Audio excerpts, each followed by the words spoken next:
Aloha everybody, my name is Taisei Rabinovich and I am presenting my surf project for EE211.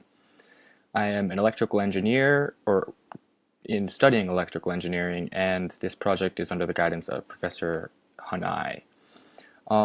So the focus of this project was to incorporate green energy, more specifically like solar paneled energy, into Hawaii schools, and making these schools more proactive to being green and energy efficient. So the school I went with was Punahou.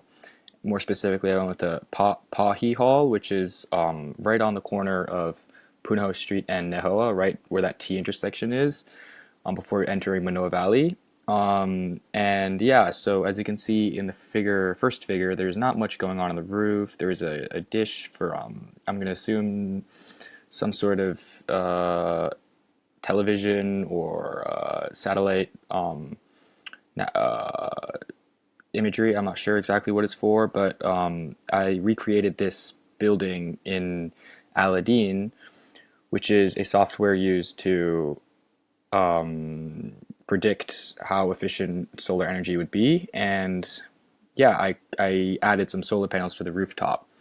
That you can see in figure two. I didn't add too many panels, but I added them in an angled approach so that based off of the sun's movement throughout the year, it would be more efficient than if it were just horizontally facing upwards. I also added or created a design for a solar canopy, which would go, unfortunately, not on the Pahi Hall. It would be right next to it, where the garage or the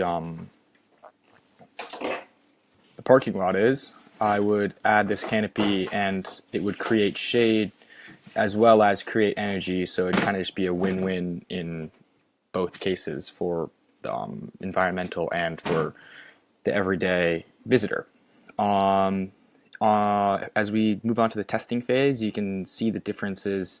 I know it might be difficult to point out the numbers exactly, but you can see how much energy is used throughout the year in the Pahi Hall. For example, I believe the number was a net of 13,517 joules of energy, or kilowatts, sorry, kilowatts of energy annually. And if we were to use the solar rooftops, the rooftop solar, we would be generating energy worth of 405,000 kilowatt energies, which is obviously a much larger number. Sorry, that is a 40,538 kilowatt energy. So that is not 405. It's over double still, but it's not as big as I initially said. We'll get those numbers sorted out. Yeah, as you can see, there's a lot of benefits to using this kind of solar design, and going forward, I would like to see how it can be implemented into many different campuses, layouts, and schools for all throughout the islands of Hawaii. I would also look into battery storage and compare how these systems could work together worldwide potentially, and just aim for a long-term goal of renewable energy. Yeah, thank you for listening to what I have to say this week for this semester and what I've learned so far. I appreciate you all for coming, and if you have any questions, please let me know.